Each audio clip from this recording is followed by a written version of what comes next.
Hi, I'm Imogen Lamport of Bespoke Image and the blog Inside Out Style. I'm here today to show you how to apply and choose a foundation and do a really quick and easy everyday makeup. What I've already prepared for you is my cheek, covered in makeup colours. So what you can see is there's a variety of different colours here. Some are too dark, some are too pink, too light, too yellow, and too white. But what you'll notice here is there's one stripe here that's almost disappeared into my skin. This is the best makeup colour for me. The way to choose colours is actually which colour disappears into your skin, and it's actually based on the overtone of your skin, not the undertone. Even though I have a cool skin, I have a slightly yellowish complexion, so I actually need a slightly yellowish foundation. Now what I'm going to put on first is a primer. So this just helps to hold my makeup on so it lasts all day. My motto is, if you're going to do it, you may as well stay on. I'm a mum of 2 small kids.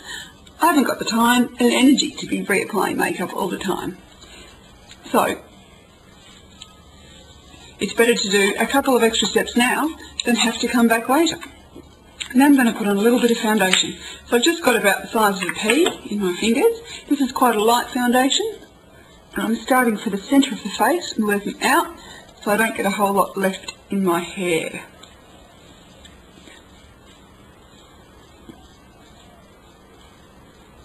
So as you can see, it's going on very smoothly, and with the base it feels particularly smooth, and it actually helps it go a long way. I like to wear a little bit of foundation as I've got a bit of melasma, which is the kind of brown pigmentation that often women get with pregnancy or hormones, and it just smooths out my skin. What you can see is it's not a mask-like effect, it's quite light, it's quite natural looking. Now, the next thing I like to do is actually put on a bit of powder. So I'm just going to put a little bit of a powder on, just to stop the shine and to help my makeup set. I love it when the little hairs come out of your brush. Now, what I'm going to do, because when you put foundation on, you kind of flatten your face out. So what we need to do is put a bit of contouring back in and a little bit of colour. So I'm going to put a little bit of a blush just on the cheeks to give me a little bit of shaping, a little bit of colour. And all the hairs fall out of my brushes because I have to wash them so much. But with regular brushes that you use at home, just maybe give them a wash with some kind of gentle shampoo and warm water about once a month, and that keeps them looking good. So that's my blush.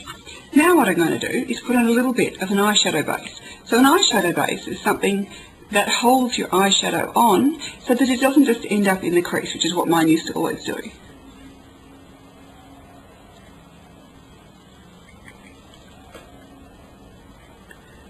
So just putting a fine layer over my whole eye area. I'm using my ring finger because you have to be very gentle with your eye area. Now what I'm going to do is put on a little bit of a highlight shade. So this is just a sort of light nudie kind of pink shade. I have a little bit of pearl essence in this because I don't have too many wrinkles. If your eyes are kind of quite crepey and wrinkly, it's probably best to stick with a completely matte shade. But I think while I can still wear a little bit of sparkle, I will. So I've just put that, as you can see, over my whole eye area. So it just lightens up my eyes and brings them forward. Now I'm going to put on a slightly darker shade, but it's not a very dark shade. It's kind of a medium, kind of light mushroomy brown. And this I'm just keeping to the outside of the eye. What you can see I'm doing is I'm drawing up onto the brow bone. By going up onto the brow bone, what this actually does is starts to push my brow bone back.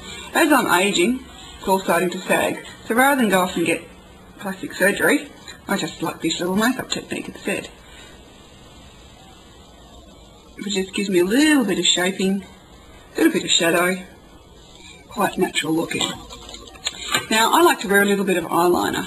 Eyeliner actually helps to keep your eyes, your eyelashes looking thick, and I haven't got the biggest, thickest eyelashes, so I like a little bit of eyeliner.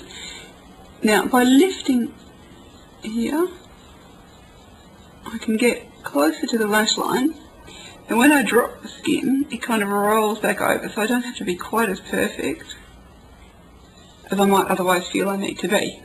And I could also just do kind of the outer third of the eyes.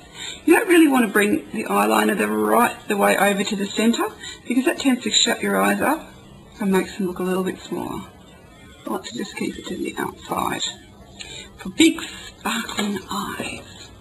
Now I'm going to go for mascara. Now the mascara I'm choosing is actually a brown black.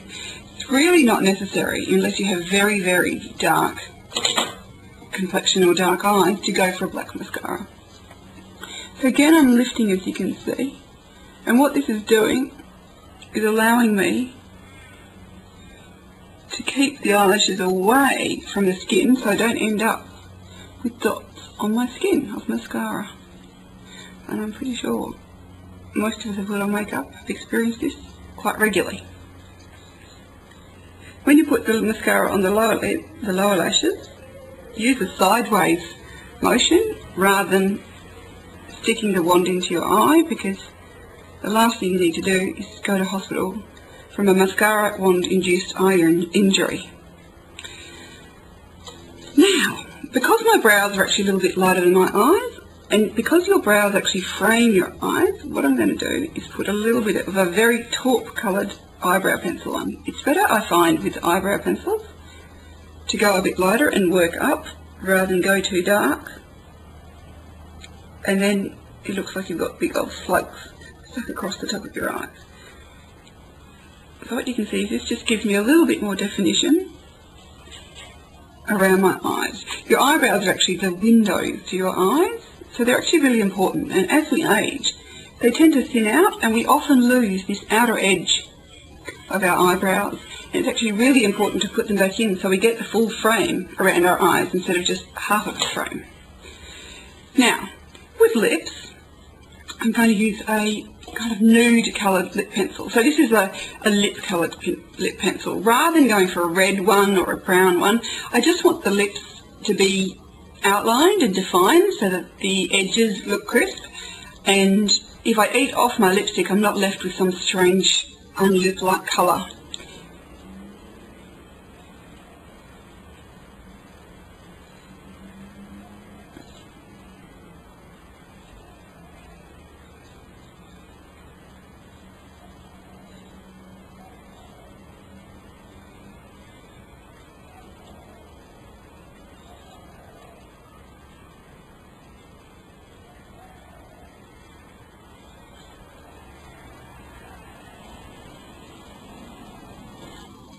So you can see I've not only lined the edges, but I've also put the lip liner all over the lips. And this just really helps to hold your lipstick on for longer, because I don't want to have to be reapplying my lipstick every 3 minutes.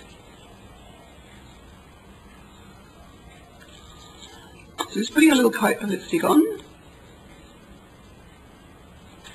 And then I'm going to blot my lips. I'm going to put another coat on.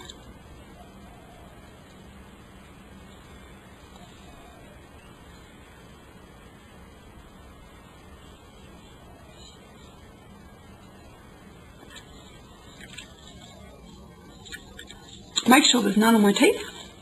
Just by blotting like that, that actually takes any lipstick that was inside my lips, it might go into my teeth, off my lips, and there I am done. So, off to work I go. I hope you found this useful and you can apply some of the tips yourself. Bye!